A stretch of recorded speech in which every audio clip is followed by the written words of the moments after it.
Good evening, everyone. Call the meeting to order at 6:05 p.m.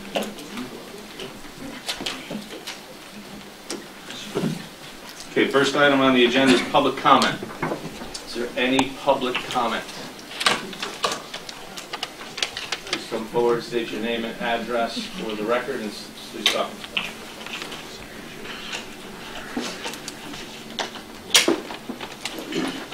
Marcia Shuck, 7 Country Club Drive. I spoke at the last selectmen meeting concerning the proposed AT&T tower. At that time, I spoke about the negative look of this proposed tower. The size and design of it is not at all visually appealing and certainly doesn't fit into a residential neighborhood. I have other concerns about the tower after speaking to Communication and Fire Commissioner.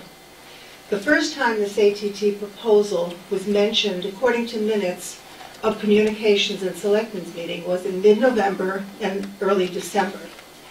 I believe the fire commissioners heard of this proposal at their December meeting. It's only January, less than 2 months later, and it seems we might be rushing into a decision on this proposal prematurely. I might add that at the November meeting of the Communications Commission, only 3 of the 5 members were present.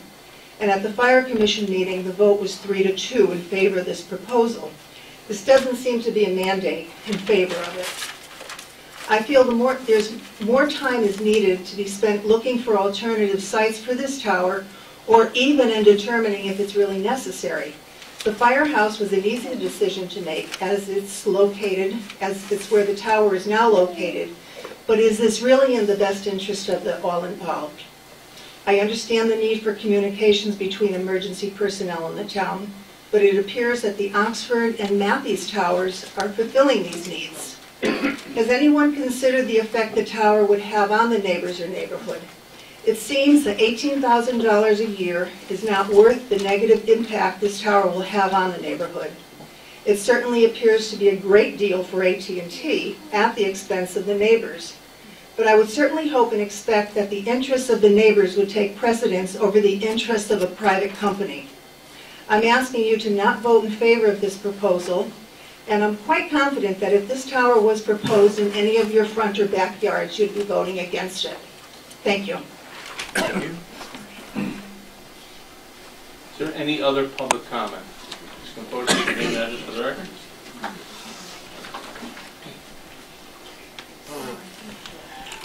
My name is Edward Mazzanti from 138B, Old Ansoni Road. I have a problem with the garbage issue. Ansoni told me that Seymour is supposed to be in charge of it. They told us not to pick up no more. We've been having an issue from November. Had no problems for the past 50 years. The driver said, because they took me off this route now, so now you're getting no garbage pickup. Past 50 years, Ansoni been picking up our garbage, and they're right in Seymour. I had Channel 8 News came down there on the 6th. They came down the road, went down to Castle Lane, and behind us, house 3 is Seymour, Castle Lane. They went up and they picked up on 144 Old Ansoni Road and 142 Old Ansoni Road. That's Seymour. They said that Seymour said that we have no more rights for Ansoni. We've been getting Ansoni pickup for the past 50 years. Nothing's changed. I don't know why all of a sudden we can't get our garbage picked up by Ansoni. So now I've been bringing ours up to the dump. You can ask John up the dump. All of a sudden our garbage is like flip-flop. They've been Ansoni for the past 50 years. We got recycled that are saying Ansoni. Seymour never touched it. I can't respond, Mr. Mazzanti. It's public comment. I can't respond. I apologize. Is there any other public comment?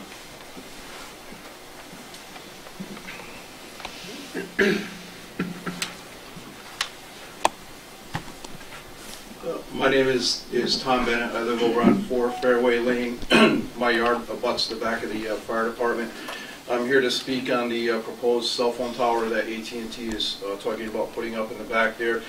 I just want to voice some of my concerns. Some of the research I've done, I think that there isn't any conclusive information on health effects, either for the positive or the negative. Also, the research I've done for property values, when a cell phone tower goes up in somebody's backyard, I think it's 50-50. The only thing that I ask that the selectmen consider when they do this is that I'm an AT&T customer, so I have AT&T cell phone service up in my neighborhood. So I don't see any benefit to the neighbors, because from my backyard, I can clearly see the cell phone tower, whether there's leaves on the tree or there's not. And I just think that for me, it's going to be visually obtrusive. And as one of the neighbors that lives there, you know, I just like to voice my opposition not to have that in my backyard. So I'd ask the board that when they're considering this, please vote your conscience, and also that consider it your backyard when you're voting. When I moved up there, it wasn't there, and I kind of moved out of an area that I wanted a nice neighborhood. So thank you for your time. Is there any other public comment?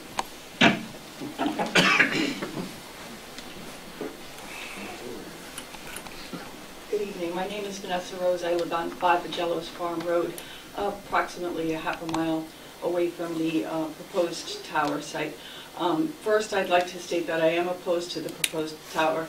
I am well aware that the 1996 regulations that are still in effect do not allow health concern issues to be considered. Given the amount of knowledge that has been gained in the past 18 years, I feel that's absurd, but I will move on. I'm also concerned about the aesthetics of the tower. I haven't seen any proposed photos or models of what is proposed there, but I think to compare what is presently on the site with a 175-foot monopole is ludicrous. I urge you to perhaps go on the internet and look at some of the monstrosities that have been put out there, and if this is approved, I would think that there should be strict conditions on some kind of the amount of carriers that can put their apparatus on this structure, and concealing it, both the tower and any other structures associated with it. I don't know who is negotiating this, but I don't know if $1,500 a month is really something that would benefit the town of Seymour, especially if once AT&T puts this tower there, they'll be able to then have other carriers put their apparatus on it. So I think it's a great deal for AT&T, but not so much for the citizens of Seymour. Especially if we don't reap any other benefits from it other than that initial $1,500 a month.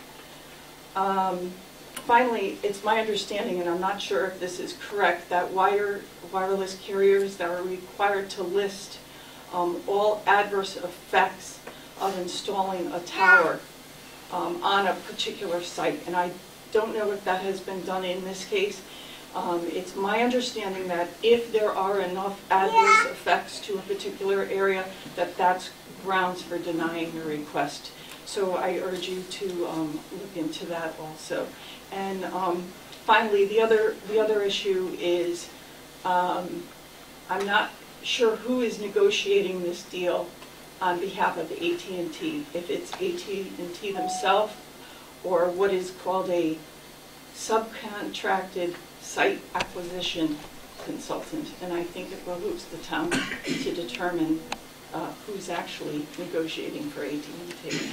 And I think that's it. Thank you for your consideration. Thank you. Is there any other public comment?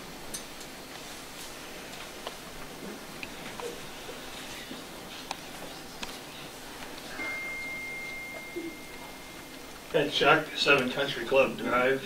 My wife would be mad if I didn't say something, so I stand here to tell you I don't understand why it's even being considered, because the last meeting they said there's no benefit to the town communication-wise. Second, the $18,000 a month, I'm assuming, I'm guessing, estimating that there's 3,000 to 4,000 property taxpayers in this town. Roughly, that would be less than 50 cents a month per property member.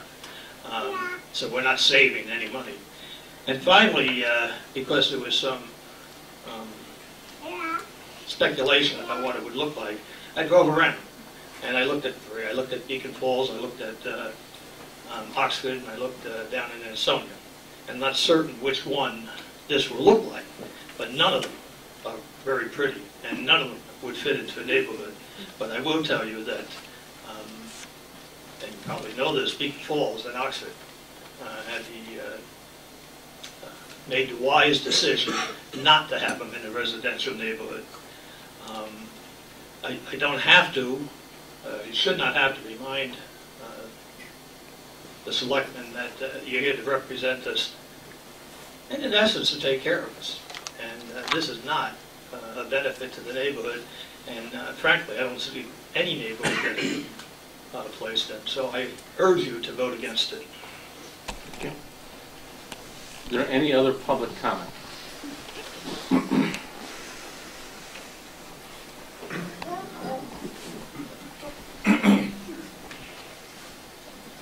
Doug Zanuski, 10 Lane Drive, captain of Great Hill Hose Company. I just wanted to come up and reiterate what the residents around us have been saying. We sent you guys a letter a while back, and we just wanted to say that we stand by that after a couple weeks of meetings and whatnot. The residents in our area put up with quite a bit from us. We train every Tuesday night. We train on weekends. We have other companies come in to train. So we just want to back them and to represent them. So thank you very much. Thank you. Is there any other public comment? Is there any other public comment? Last time. Any other public comment? Okay, hearing none, we'll close public comment. Next item on the agenda is item number 4, approve minutes from the January 7th, 2014 meeting. I have a motion to do so. Motion by Karen. Second. Second by Len. Under discussion. Any comments, changes, errors?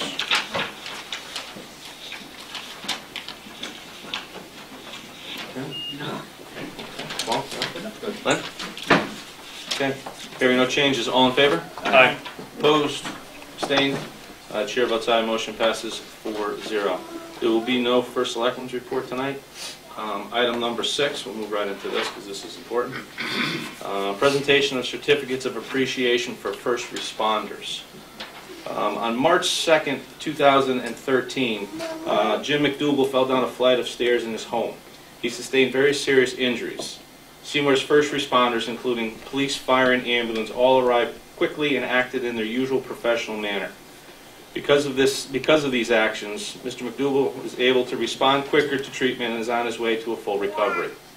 Late in 2013, he approached my office about showing these brave men and women his appreciation. On behalf of Mr. McDougal, I'd like to present certificates of appreciation to the following people, and we'll be calling them up one at a time. Mr. McDougal, if you'd like to come up.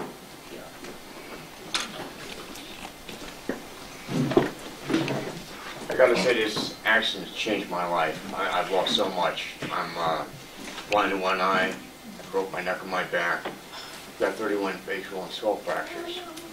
I was in a coma for 2 months. I was in a hospital for 4.5. My life could have ended that day, but thank God our first responders are trained as well as they are, and I just felt, you know, a simple thank you isn't good enough, you know. And I think they should all get an award. You know, that's simple. If you want to join me, Mr. McDougal, what we'll do is we'll call each one of the responders up. Okay, first is Officer John Martin.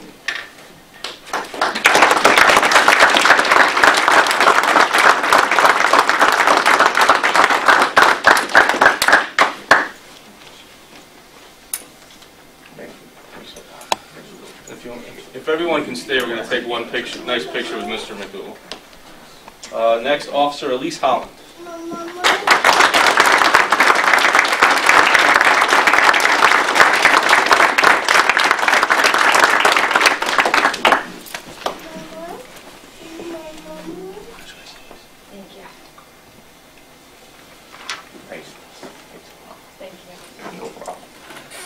Evelyn Keith Lucy.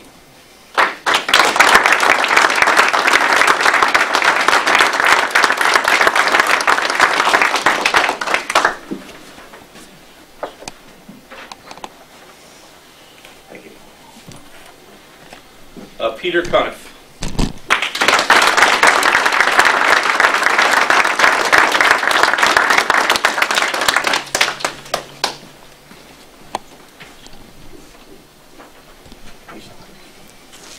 Jesse Rallis.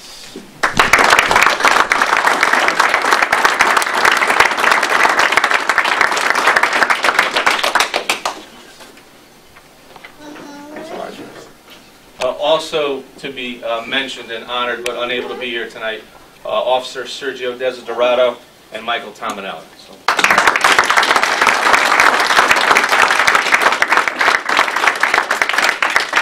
You three want to join us? We'll take a picture with Mr. Drew if everybody wants to kind of get in close. No. I don't know how. Can you see everybody?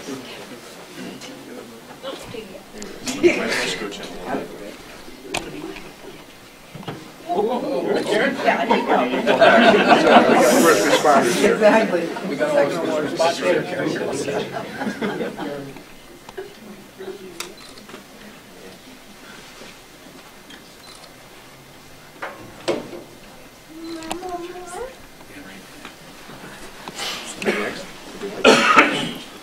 Thank you, Jim. Thank you.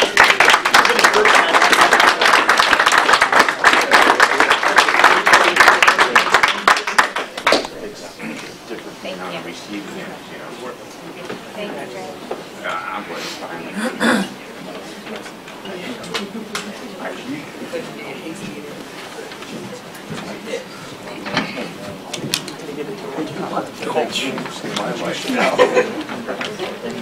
I'd be a better one, right?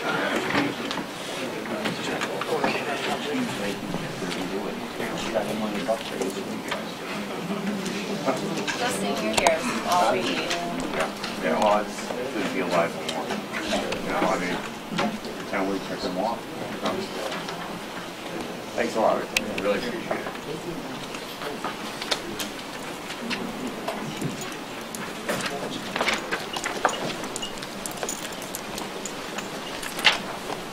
Okay, next item on the agenda, item number 7. Discussion and take possible action on the C-PACE agreement. We have Fred and Sori with us as well, just to address any questions.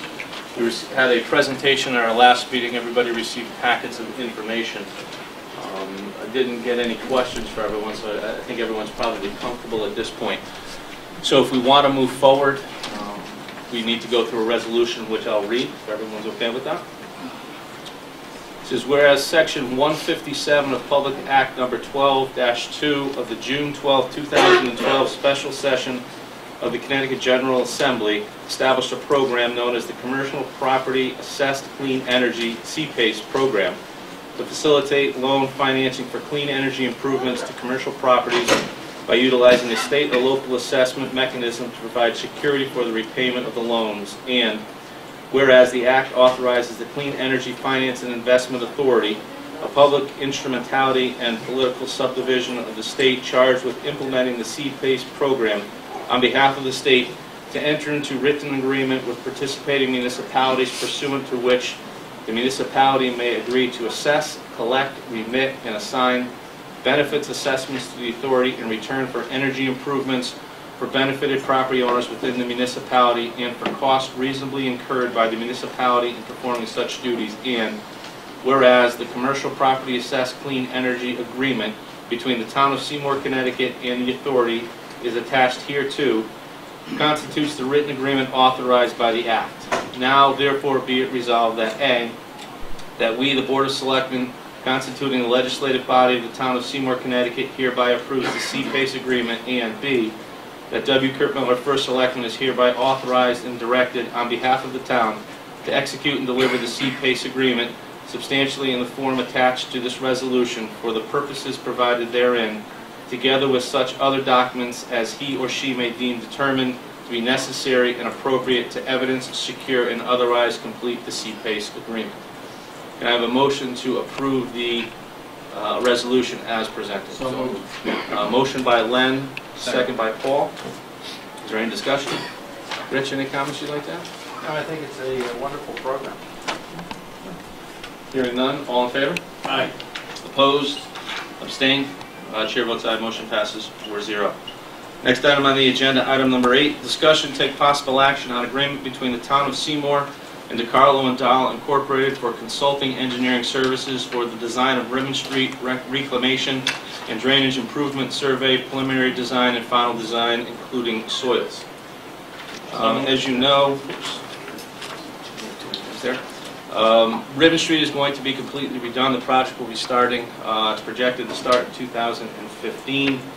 The town has hired DeCarlo and Dahl to handle the engineering work through the program. This is a resolution that this board must pass to make that project move forward, so I'll read the resolution. Whereas the Town of Seymour has received a grant for the reconstruction of Rimmon Street with the Connecticut Department of Transportation under state project number 124-169, and whereas the Town of Seymour, acting through the Office of the First Selectman, the Town Engineer, and the Department of Public Works did advertise for engineering services, and the Town Panel noted above on February 15, 2013, interviewed 5 firms and selected DeCarlo and Dahl Incorporated of Meriden, Connecticut for the necessary design services, and whereas the Town and the consultant did meet on August 22, 2013 and August 29, 2013 to negotiate a final scope and fee subject to CONDOT's acceptance, and whereas the CONDOT on December 12, 2013 did notify the First Selectman W. Kurt Miller that the scope of services, man hours, and final negotiation fee of $380,339.01, which includes $93,150 for direct costs and $38,034 for town consultant extra allowance, is acceptable, and that the town can now execute the agreement with the State of Connecticut Department of Transportation and the consultant. And now, therefore, be it resolved that the Board of Selectmen authorized and approved the town consultant agreement for the reconstruction of Rimmon Street, project number 124-169, and be it further resolved that Seymour First Selectman W. Kurt Miller is authorized to execute, sign, and approve all agreements with the State of Connecticut Department of Transportation and/or DeCarlo and Dahl, the project's consultant for the Rimmon Street project. Can I have a motion to accept the resolution as read? Motion by Paul, second by Len. This has been an ongoing process. Actually, Paul started this when he was first selectman, so we're getting to the point now where we're going to be able to actually see some work done on Rimmon Street. So, Rich, any issues for you on this? No, I think it's fair to move forward on it. I just might want to add one little additional side letter between DeCarlo and Dahl and the town relating to state funding for the project. Okay. But that wouldn't affect us accepting the resolution? No, absolutely not. Okay. Any questions? Okay, hearing none, all in favor? Aye. Opposed? Abstained? Chair votes aye, motion passes 4-0. Next item on the agenda, item number 9, discussion take possible action on the Henny Penny Tax Incentive Program application. Mr. Masori. Good evening. Fred Masori, Economic Development Director. First, I want to thank you for approving the CPACE resolution. I think that's an important tool that will assist commercial property owners in town to reinvest into their property and make our inventory building stock a better product for future new tenants to come into the area. So thank you very much for doing that. In front of you is the tax incentive application for the Henny Pennies, which is at 2 New Haven Road. This has been a several-year project, a vacancy since Shell closed for a short period of time. There was some seasonal rentals of the Sweets and Eats property, but for the longest time I think it's been an eyesore to the gateway to our downtown and town, representing all food aid. So we were happy to work with this developer in not only coming in, originally the property was for lease only, but due to our efforts of working with the property owner, the new developer, we were able to have a new neighbor in town. Henny Penny not only purchased the property, invested several $100,000 to create what you see today. This incentive package not only helped facilitate that, but also showcased and highlighted a local company, contractor, Mangione & Sons, who's been in town for several years. They were hired to do the work. There's a provision in the application that allows a percentage to go towards the incentive if they use a local company. Not only have they benefited by being hired, but they also showed the great work that they've provided not only to the community, but also to this developer that will now transcend to other developments that this developer plans on doing statewide. He was so impressed with their timeline and their time frame of professionalism and work effort that he's committed to telling Kurt and myself at our last meeting that he plans on using them to do other Henny Pennies along the state because the work was so good. So this incentive package benefited not only the town by getting this project up and going and then being ahead of schedule, but hopefully a business in town will also be benefiting by going statewide with their trade and showing off what they specialize in. So again, it's pretty straightforward what it is. They've invested hundreds of thousands of dollars. My recommendation is to give a 85% tax incentive on the improvements for 2 years. That also includes waiving of the permitting fees for the work that was done. And hopefully we'll be having a ribbon cutting soon. So thank you very much for obviously adopting the incentive to making this an attractive item to promote to developers looking into the region and come into our area. So. Thank you, Fred. Yeah, I just want to build off what Fred had said. One of the factors with Henny Penny and John Hendel, the owner, in choosing Mangione & Sons was the extra 10% that they would have gotten. And because of that, as Fred had mentioned, Mr. Hendel was so impressed with the work that the Mangiones did on this project that they'll be looking to use the Mangiones down the road with other Henny Pennies. So not only, to Fred's point, did this tax incentive program bring a business into Seymour, but it benefited an existing Seymour business and will benefit them going forward. Also, just this afternoon, and Fred doesn't know this stuff, I don't mean to. I was approached by a restaurant in the town who I put in touch with Mr. Hendel. Hopefully they'll be meeting the end of the week to discuss services for the drive-thru. So they're very interested in working with other Seymour businesses for the benefit of everyone. I don't know how that's going to turn out. Maybe it works, maybe it doesn't, but they are certainly open to that. So in the tax incentive program, there are 2 levels. First level is based upon amount of money initially invested.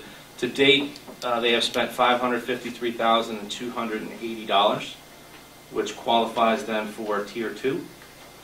Investment is $500,000 to $1,499,999. The property tax abatement level established by the Board of Selectmen shall be no less than 50% of such investment and no greater than 75%, and the abatement time frame shall be for 2 years. And then in the, what I like to call the kicker section, the use of local contractors, services providers, and workforces, companies investing $500,000 or more, and utilizing at least $25,000 in new services provided by Seymour-based entities shall receive an additional abatement level up to 10% beyond the tax incentive otherwise granted under the program. So I would concur with Fred's recommendation of 75% plus the 10% for a total tax incentive to Henny Penny of 85% for 2 years. So with that, I'll open it up to the board for comment and discussion.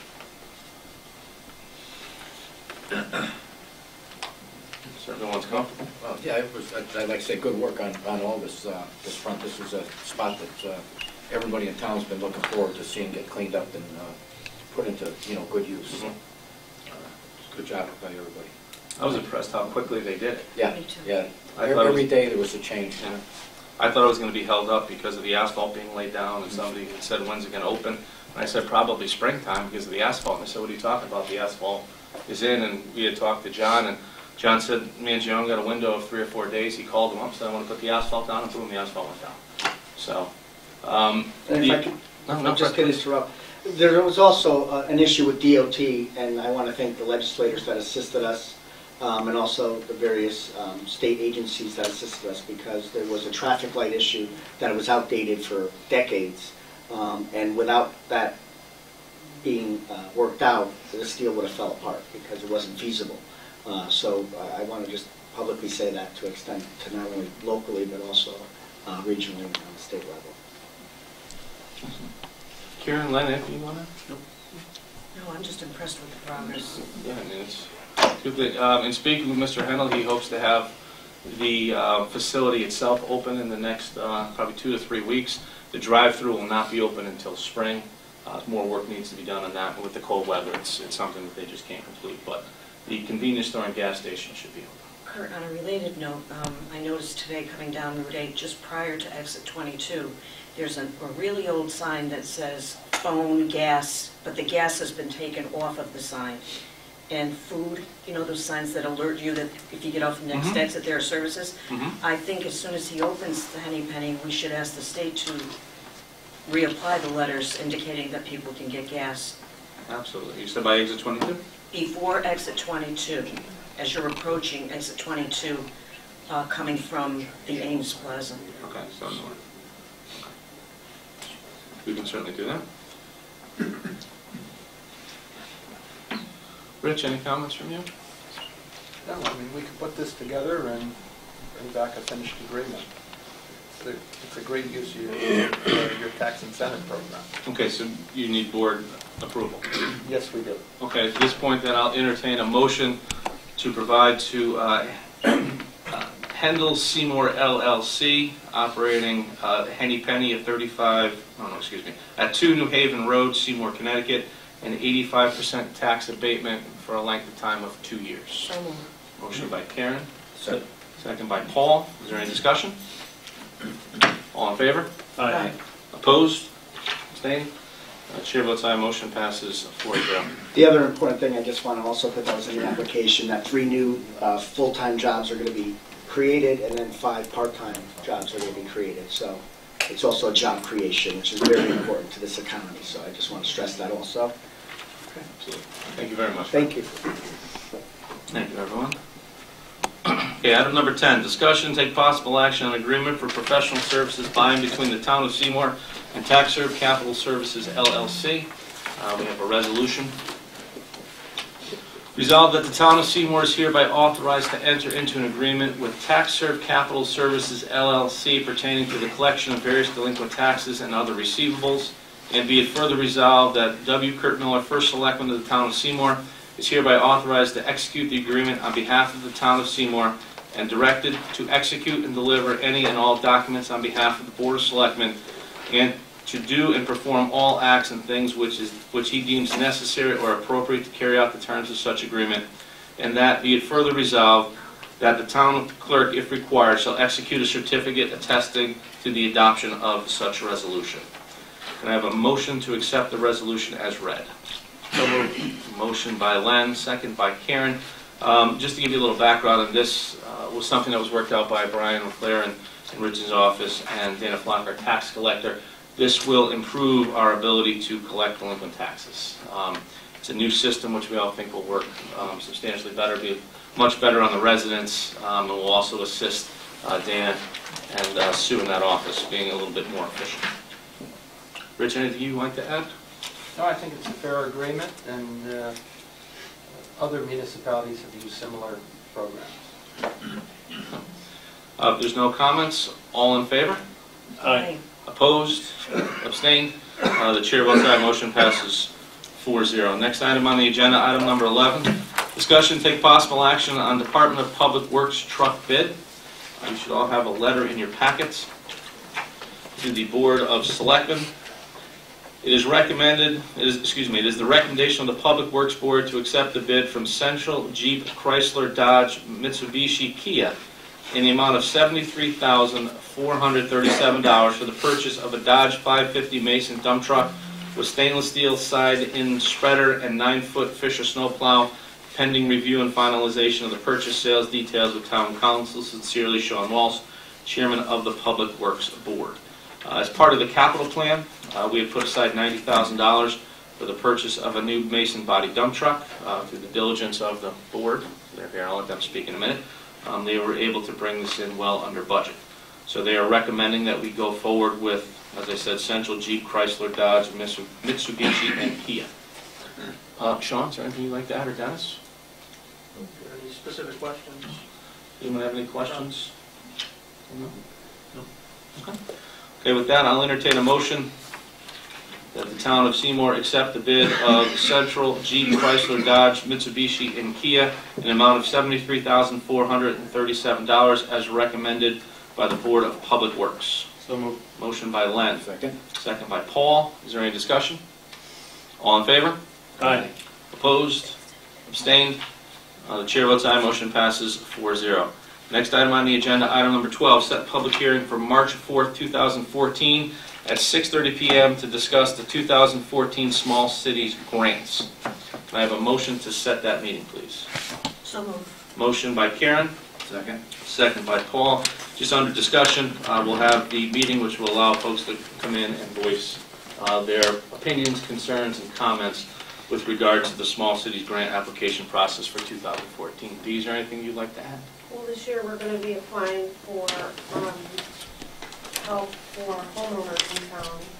It's a program, it's a rehab program for people that qualify, and it's like a kind of a revolving loan program. And they will, if they qualify, they're low income, and their house is dilapidated, there will be money available. We'll have projects, and we'll be able to help people fix their homes in town. And it helps with the blight issue. Yes. And a lot of other issues. And That's this what is- we're going to be applying for. Right, these are applications that we've seen over the last 2 years have had a tremendous amount of success in the small Tony cities and I are program. going on Wednesday to Hartford to start the process. Okay, if there's any more questions or comments, all in favor? Aye. Opposed? Abstained? Chair votes aye. Motion passes 4-0. Next item on the agenda, item number 13, discussion and take possible action on proposed ordinances for Friends of Broad Street Park Committee, 10-year Strategic Planning Committee, and the WPCA depreciation. Okay, you should have the 3 ordinances in front of you. Okay, we had some initial discussion at the board level. It went back to the Ordinance Committee. Ordinance Committee members had some conversations. We were unable to meet to finalize just some of the wording, just because some things had come up. But what we'd like to do tonight is just go through this, the 4 of us, make sure we have everything as it should be, and then move this forward to a public hearing, which we will hold next Tuesday, and then follow the process from there. Now, Rich, before we get started, is there any issue with us setting the public hearing for next Tuesday? Does that give us enough time? I think that's a little quick. Yeah, I would push it out to the next. Because this is a special meeting, can we change the date from the 4th to the 18th on that?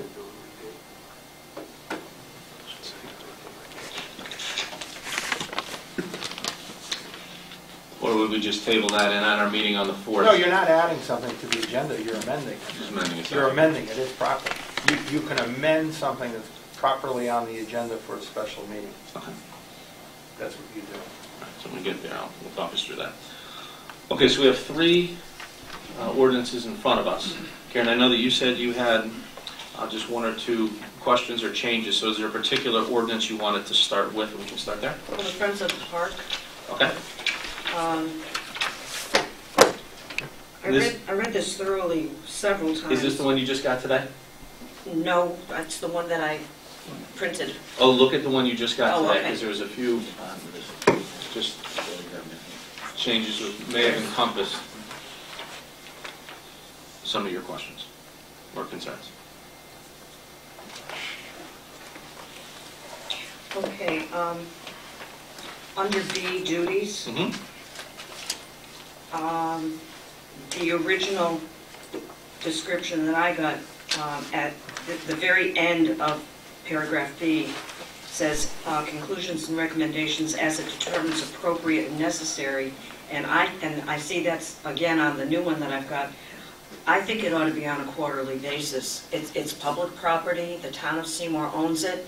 It's located in an area that's going to be drawing a lot of attention because of fish bypass and the skate park. And I think they ought to be held to a higher standard than just as they deem appropriate and necessary. Okay. Comments on that? Glenn, Paul? What is it for other parks? Do we have any other? No. Okay, so this But is new territory for us. Yeah, this is no. This is, yeah, Yes, no. it doesn't necessarily, I mean, I don't see where it ever reports to the Park and Rec Commission or any other commission. Well, if anything that this group wants to do needs to be run through the Parks Department, or excuse me, the Parks Commission, to make things done. The Parks Commission can go to them and say, we still want X, Y, and Z done. The Parks Commission is the ultimate authority on any park. I understand that, but I didn't see anywhere where they are liable to report to the Parks Commission. Not on a set basis, no.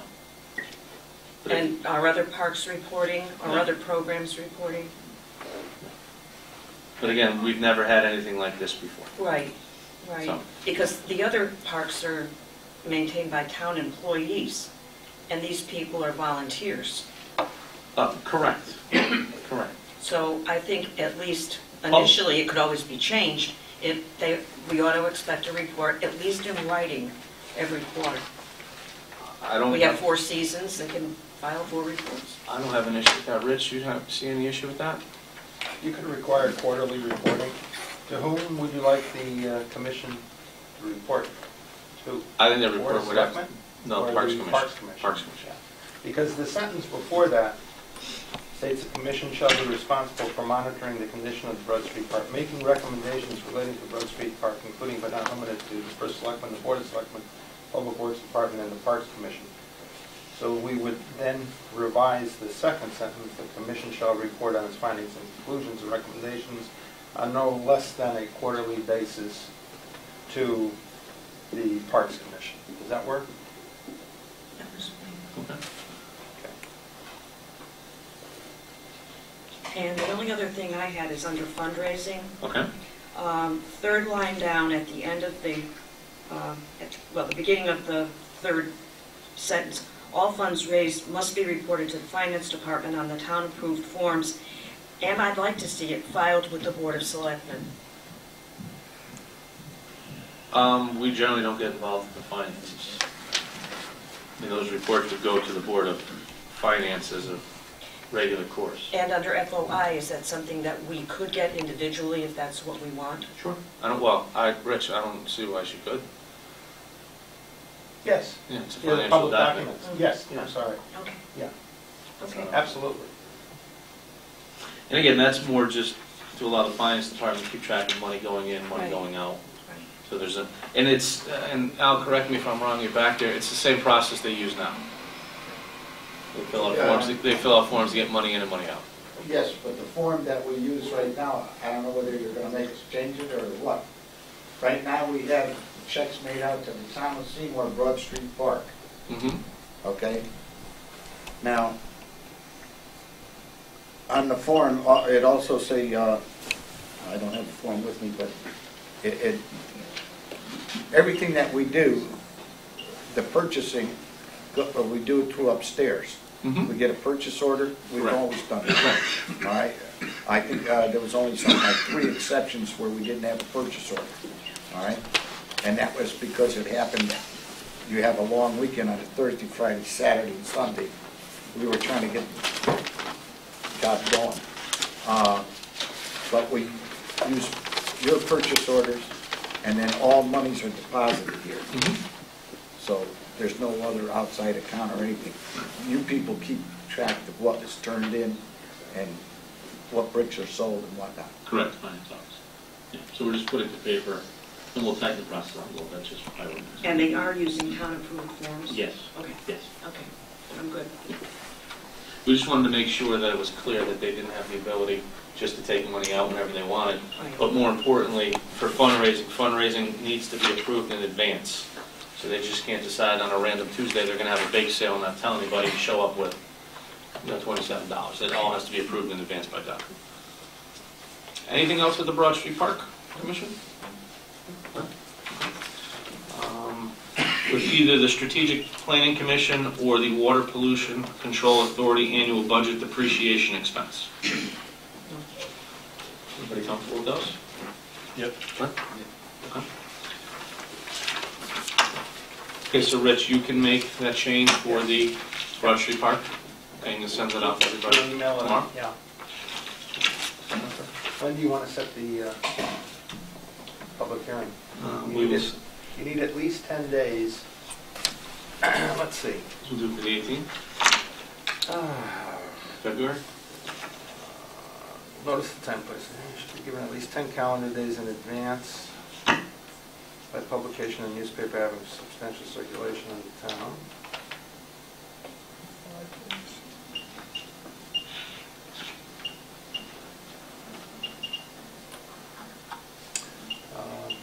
Yeah, 18th of April? yeah, Okay. right? It's today, yes. Okay, so move on then to item 14, set public hearing for February 4th, 2014 at 6:30. I'd like to amend that to February 18th, 2014 at 6 p.m. to discuss proposed ordinances for Friends of the Broad Street Park Committee, the 10-year Strategic Planning Committee, and the WPCA depreciation. Can I have a motion to set that public hearing? So moved. Motion by Paul, second by Len. Is there any discussion? Rich, that's okay? Yes. All in favor? Aye. Opposed? Abstained? The chair votes aye, motion passes 4-0. Next item on the agenda, discussion, take possible action on AT&T Tower at Great Hill Hose Company. You should have all gotten a thick packet of information. There is some other information that needs to be sent out as well. Roy, there was the list of 25 questions, the answers we have. The questions got resent out, not the answers. So you just need to pop those out. I'll get those to you if you don't have them.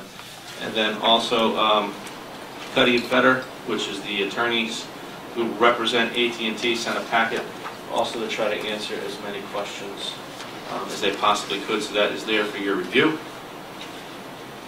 One of the outstanding issues that we had was discussions between the town and AT&T, and that's being handled by Town Council Paterla. Rich, can you give us an update where those stand, please?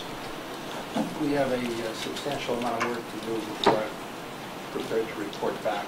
It's going to take not next week's meeting, but the following one before I feel comfortable reporting back. Okay, so for February 18th? Yes. Okay. Does anyone have any questions for Rich, or any questions in general? I know you've been sending me questions or pulling me aside when you have questions. We're trying to get those answers to you as quickly as we can. I think once you get the 25 questions answered, that might clear a few other things up. But did you have something else? I just want to ask if we can get the exact, a photograph of the exact tower that's being proposed. I believe that's in this packet. Is it? I haven't had a chance to. This is pretty thick. Yeah, I believe it's in there. Okay. This has, they floated a balloon up, I got it. and what they did was they took pictures from different positions. They showed the existing tower, and then they photoshopped in what the proposed monopole tower would look like. So you can see from different locations. So that'll give you an idea of what you're looking at. And the balloon that they floated is just for reference.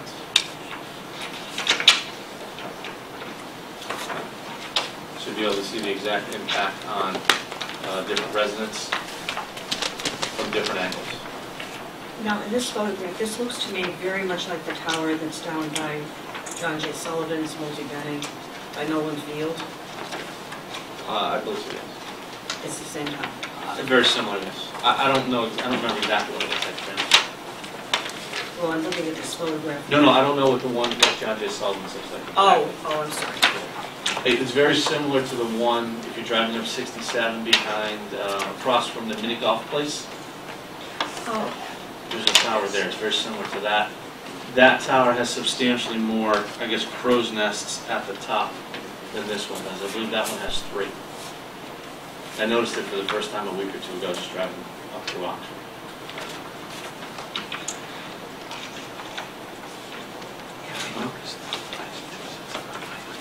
Rich, is it okay to table something for 2 meetings?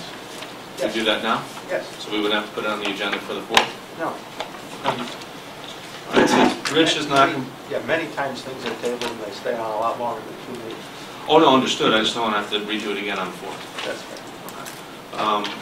So unless anyone has any specific questions for Rich, since he needs to continue working with AT&T, what I'd like to do is entertain a motion to table this until our February 18th, 2014 meeting. So moved. Motion by Len. Second. Second by Karen. Is there any discussion? All in favor? Aye. Aye. Opposed? Abstained? The chair votes aye. Motion passes 4-0. Item number 16, discussion and take possible action on employee performance measurement initiatives. Mr. Green. Just have a quick update. We had the opportunity to meet the Board of Public Works, I believe it was 2 weeks ago now, and we did discuss it at length, and there was a recommendation that was accepted by all the members to, I guess, introduce almost like a pilot for Public Works to assess potholes and tree trimming activities for the next few months. Dennis will be, I guess, reporting to the board members at our next meeting, and we'll continue to assess it and whatnot. So I don't know if anybody has any questions for me. Karen or Paul, any questions for Len? So you'll come back. Just keep reporting to us, because Yeah. I'm still not totally clear on how the whole thing works, but as I get more information. Understood. Yeah, neither am I, and I also was thinking about it today that, you know, and I reread it and in the minutes from the last meeting, and it seems to me that there is a great potential in the program that you're talking about for punitive actions, because if they're not meeting their goals, I mean, I spent 35 years as a teacher, and basically that's the way they ran the teaching profession. And if student performance didn't come up to the standard they were looking for, the goal that you set for yourself, it could become punitive. And I have some concerns about that. I understand what you're saying. I would say that, or we'll point out that any which way you cut it, the first selectman in the town of Seymour is, I guess, what you want to call the big boss, for lack of a better way to put it. Every administration runs things a little bit differently than whatever the prior administrations have done. This tracking system is a way for us to assess what is actually being done. As far as the goals that are going to be set, whether we accept this or not, in my opinion, down the road it's irrelevant. The first selectman can always take punitive actions if he so chooses. What this is, the intention for this is to provide the public, the members of the public, and also the employees of the town information that they need to know what our departments are actually accomplishing. As I said in the previous meeting, it's not intended to go after individuals. It's not intended to track what individual employees are actually doing on a day-to-day basis. This is what, I guess, what road crews are doing, what teams are doing overall, from a large perspective, from an administrative perspective. It's intended to be a management tool for departments only. And I mentioned that in the prior meeting. I mentioned that in the Board of Public Works meeting as well. This is not intended to evaluate employees by any means on an individual basis. Oh, I'm not saying that's what it is the intended outcome. What I'm saying is that it could morph into something, you know, with a new administration, where it could be used as a punitive weapon against somebody. I mean, if you're going to set goals, and then you're going to evaluate that the goals are not being met, then what? In education, they would say, well, we will remediate.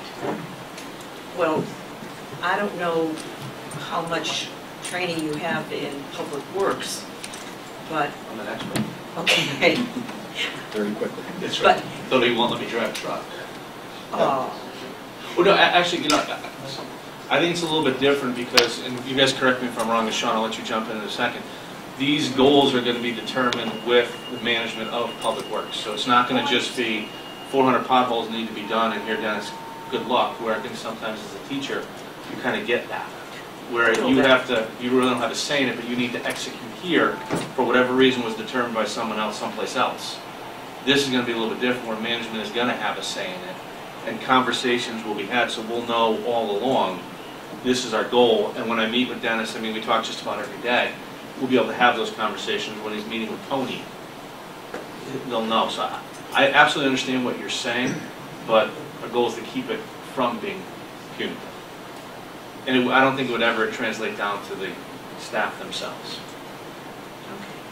So, I've got an open mind. oh yeah, no. Well, yeah, I think it's a great thing that Lynn's brought forward to it. There's still a lot of things to work through, but if everybody works in this collectively, I think it's going to be a great thing not only for Public Works but for other departments that we roll this out to. I mean, we've started to collect the data with the software system, but we've never truly had a mechanism now in place to analyze that data a little bit in more depth. I think this will allow us to do that. Sean, you wanted to add something? Just to touch base quickly, when Len called me about this a couple weeks back, I wasn't unfortunately at that Board of Selectmen meeting, but he asked, is it something you'd be behind? And I kind of laughed and said, yeah, because regardless of what this board's intention, what the title you put on it or whatever you want to call it, we bought the software 2 years ago to do just this. We've been in the process of doing this, so you can call it this, we can call it a data tracking. This was coming down the pike anyway. We've been working towards this for the last year and a half. Exactly, almost, exactly what you're looking to do, and that was for the same purchase. We were looking at it also for more of a management aspect for when you got to go to the Board of Finance and explain out your budget at the end of the year. I can tell you how many feet of guardrail we put in, how many linear feet of curbing was put in.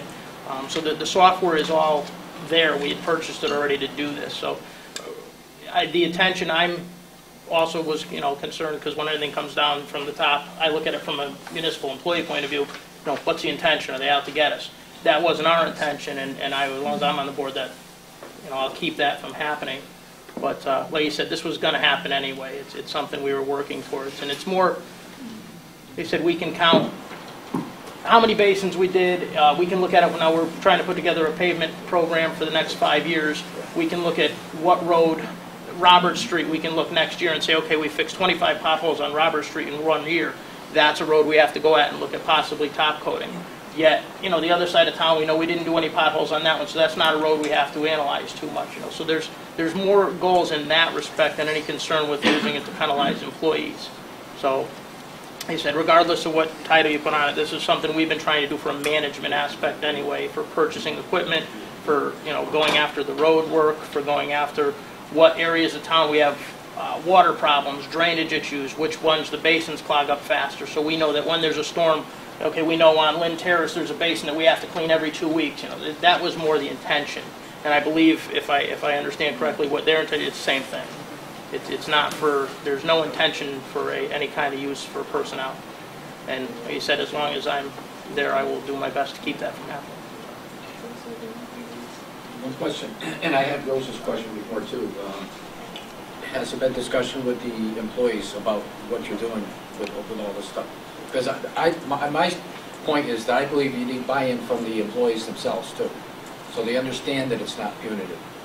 Well, we've discussed the work order process with Dennis and with the foreman. Yeah, but I mean, now the lower level, I mean, you have the regular employees, that they've been, apprised of what's going on, how this information is used. Because if they're not told, people believe that there may be some punitive, right. That I'd have to inquire with Dennis, but yeah. I would think, the ones that come to our, there's several that come to our meetings regularly, and I think they've heard they've been there to hear what our intentions were for the last year and a half with it, but I'd have to ask Dennis if he's actually had a sit-down meeting with them. I don't know. There has not been a formal meeting in that regard. However, the employees are aware that we're tracking, for example, potholes, which is a big issue. And last week, I sat down with 2 crews that were doing potholes, and we identified all the potholes that were done on what streets, and the numbers. So they're aware that we're logging all that information. So, once the program is built and up and running, then Tony will go down before we start, go through with the employees. Okay, good. Yeah, absolutely. Good. But again, stressing the point that it's not for job performance review. That's not what this is about. This is more efficiency of the Public Works Department in general, as opposed to individuals. And I would actually think it would benefit the employees more than it would hurt them, because again, when I've sat in the Board of Finance or I've sat in public hearings, and and people say, well, how many how much road mileage do we do every year? And I don't know specifically. I can give an off the cuff, guess, but how many potholes do your guys fix a year? Well, I don't know exactly. Now I'll be able to say, okay, we filled 872 potholes. We did 26.9 miles of curving. We paved 13.6 miles. The hard evidence is a lot easier to, especially again, I go back to the Board of Finance. They always, as you know, everybody asks for backup. They want backup, and when I can jot down a note on a lined piece of paper, that's one thing. But to hand them an actual computer printout that's backed up with the software and it's been tracked day to day, it has a lot more clout. Okay, so if you just keep. I'll continue to do it. Keep giving us updates. Just to touch on one last point, from Sean's perspective, this is an opportunity for us to take advantage of something that we haven't taken advantage of in the past. And we have the technology available to do so in the Public Works Department right now, which is one of the biggest reasons why we wanted to start there. But this information, as Sean pointed out, can actually help to benefit not just the people in the town or the way that we operate as the Board of Finance or the Board of Selectmen, our decisions that we make, but from the public's view, they don't know what we do on a day-to-day basis. They don't know what the town employees do on a day-to-day basis. This is a way for us to showcase what we actually do, and can actually be a good thing. I mean, all of us up here, and I'm sure everybody in the audience here has heard many people complain about public works or something that the schools do or something the police department did. People always have complaints. This is a way for us to actually show them we do a lot of positive things here in the town of Seymour. And if we don't track it, we'll never know. We'll never be able to actually back that up. This is, in my opinion, it's a very big opportunity for us to take advantage of the technology that was purchased a year and a half ago in Public Works, and then potentially move it forward to a larger perspective across departments. Okay. Any other questions? Everybody good? Okay. Len, when do you think would be appropriate to give another update? Well, our next Public Works meeting is February the 9th, something like that. so whatever meeting is immediately after that, I can give an additional report and try to show what Dennis has actually brought to us in Public Works. I think it'd be at least give the first month of information. Why don't we say the first meeting in March? That'd probably work even better. Rory, can you make a note? Thank you. Okay, item number 17, discussion from Blight Officer. Mike was unable to be here tonight because of work. He apologizes. I will put him on the agenda on our meeting on the 4th, and hopefully he will not get called in. Item number 18, there's no executive session. Item number 19. Item number 19, we have no appointments. This week we will have some appointments on at our next meeting on the 4th. Item number 20, tax refunds and abatements. January 16th, 2014. Wow, it's a phone barrage.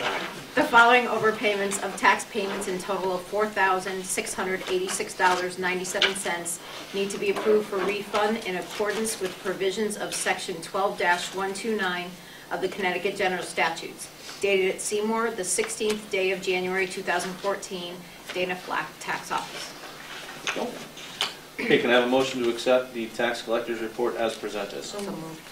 Motion by Karen, second by Nicole. It's under discussion, or if we can just take a look on the back page. Okay, all in favor? Aye. Opposed? Abstained? Chair votes aye, motion passes 5-0. Item number 21, transfers. We have two transfers before us this evening. First one is a transfer for the Public Works Department in the amount of $35,000. It's coming from the contingency line, and it's going to the snow plowing line. You'll see some detail down on the bottom. This is a transfer that I expected, to be quite honest. During the Public Works presentation to the Board of Finance last year, they had asked or requested an amount that was higher than this, or excuse me, higher than what they were ultimately given. The cut was, I believe, about $40,000. This is one of the reasons why we have the contingency account. So I'm not surprised at all to see this transfer. Again, just as a reminder for our board, Our responsibility is to make sure the transfers themselves are in the best interest of the town of Seymour. It's for the Board of Finance to determine the financials behind it. So I don't have an issue with this transfer. Does anybody have any questions? We have Sean here, we have Dennis here. They've provided a tremendous amount of backup, which is requested by the Board of Finance. I think they have met all of the requirements for that board. Does that seem, do you think that'll get us to the rest of the winter? Very difficult to say.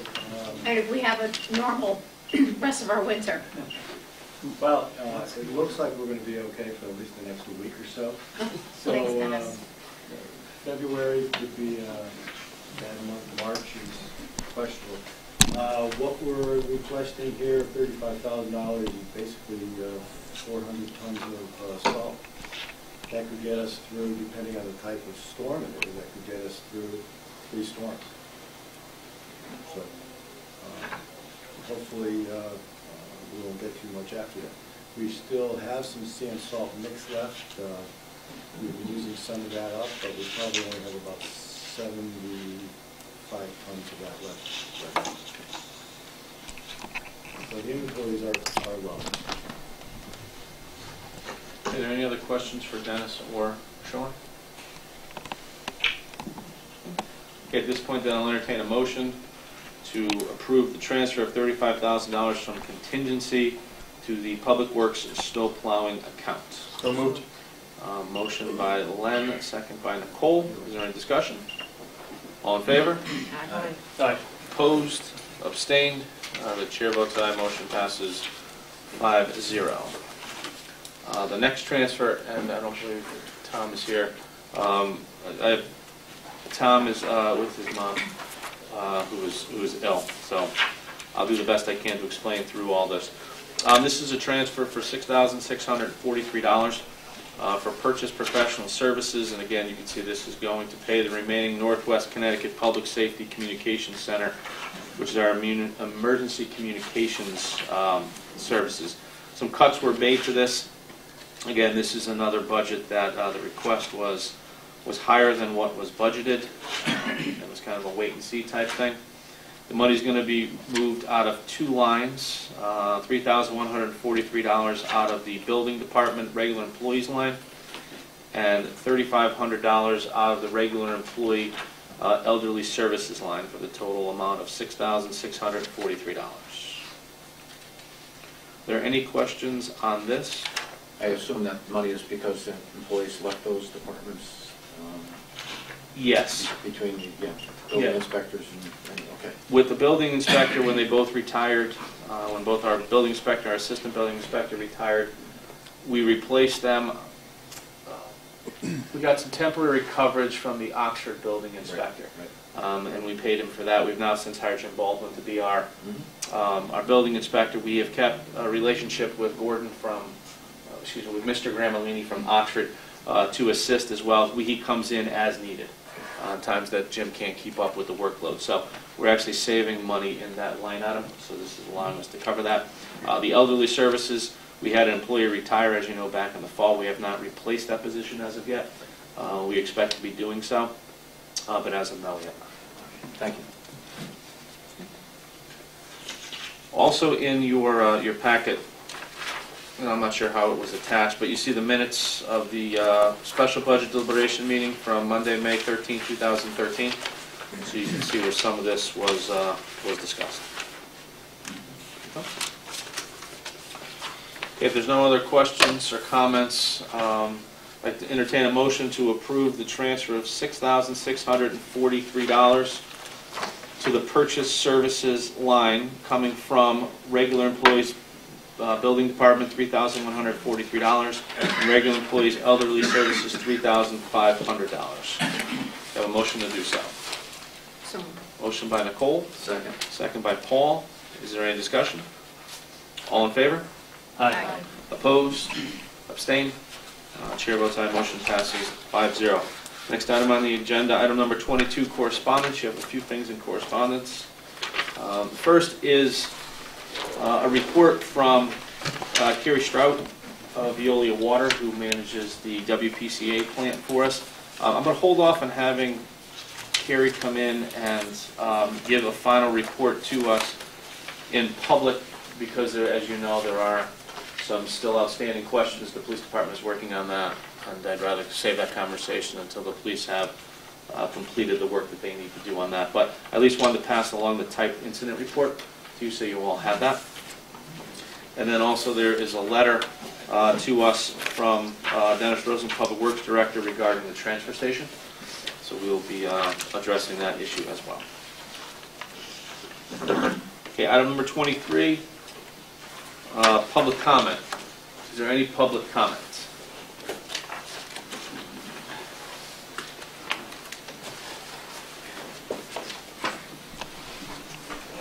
Yes, my name is Al Yagaving, 25 Elaine Drive, Seymour, Connecticut. Kind of surprised that the town of Seymour has been in business for quite a few years. And as far as evaluating or monitoring what we do in Public Works or the Police Department or the Board of Education, I'm surprised that we're not doing this.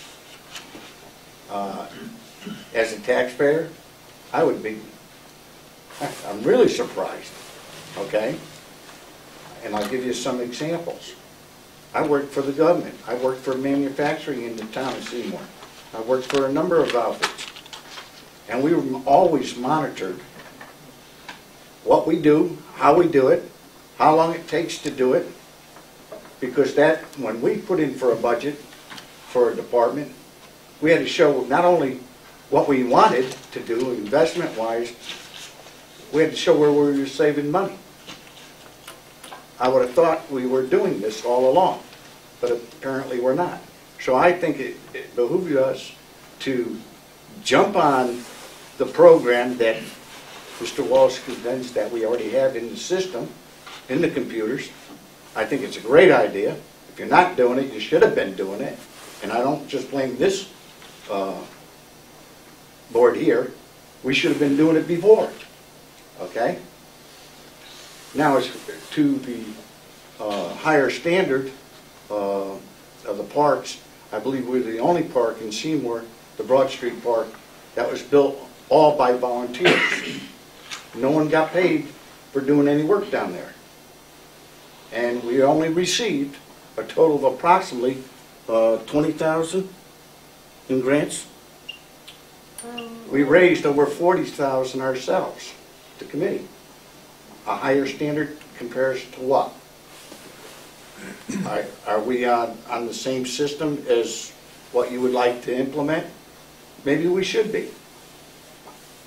And so I'm very concerned. We built the skate park in town, and that was money that came from the sale of property. Lovely park. But when somebody says Broad Street Park, the committee should be held to a higher standard. I'd like to know what standard you want us to meet. So I'll be happy to do whatever you like, if there's a question on it. Well, I heard someone say a higher standard. We can't engage in conversation. I understand that. I understand that. Well, you paused, But like, you you can paused see like you were waiting for an answer. Well, yes, that's a way of getting my message across. I just, I think the volunteers did a heck of a good job, all right? I don't know of any project that you've done in Seymour outside of some cleanup, and usually you provide the rakes and the shovels. In our case, we provided our own equipment. So I just raised a question on that, okay? And thank you. Thank you, Al. Is there any other public comment? Is there any other public comment? Hearing no more public comment, excuse me. Item number 24, Selectmen's public comments. Here. The only thing I had tonight really was the matter that I brought up earlier about the sign, contacting the state of Connecticut to redo that sign once Henny Penny opens, so that people will know that there is a gas station available for them. Rory will make that call. That's it. Have a good vacation. Paul? A couple weeks ago, we asked for update on Seymour lumber. I don't know if you have any more information or if that's still forthcoming. Still forthcoming. Thank you. Other than that, okay, I'm sorry. No, I believe you also asked on the Recreation Commission, or was that Al? Or I think maybe it was both of you. Yeah. I talked to Jack. Jack will be at our meeting on the 4th, next Tuesday. Good. The other thing is like I said before, with the gas station, the Henny Penny and stuff. I know it's going to be in competition to the other folks up the other end, but I think it just is nice that that area is finally cleaned up and it's going to look respectable once again. Absolutely. Nicole? Our next meeting, you said Jack Ahern will be here. Will any of the board, any of the rec board be with him, or just Jack? Just Jack. We'll start with Jack, and then if we want to go further, we can do Okay, thank you. I have you have none? Oh, happy. That's fantastic. Okay, just a couple quick notes. I'm going to be out of the country starting tomorrow, and I'll be returning on Saturday night. I've informed all of the service chiefs, so they are all aware, that being police, fire, ambulance, and emergency management. I'll be turning the day-to-day operations over to Nicole tomorrow, so they have all of her contact information, so if there's any issues or problems, I'm just not sure the type of connection I'll have. But if there's anything, Nicole knows how to get in touch with me. So just want to let everyone know that that will be the case. So everything's in your good hands. And for the staff, God bless you. Good times ahead, everybody. Okay, our next meeting again will be next Tuesday the 4th. So we'll have 2 meetings in 8 days. Anything anyone would like added to the agenda, please make sure you copy Rory as well, so he knows Rory will be putting the agenda together, reviewing it with Nicole and Tony, and then getting that sent out for Thursday. Okay? With that, I will entertain a motion to adjourn. So moved. A motion by Karen. Second. Second by Lynn, in honor of Anne Marie. All in favor? Aye. Opposed? Abstained? Chair votes aye. Motion passes 5-0. That's why your microphone was making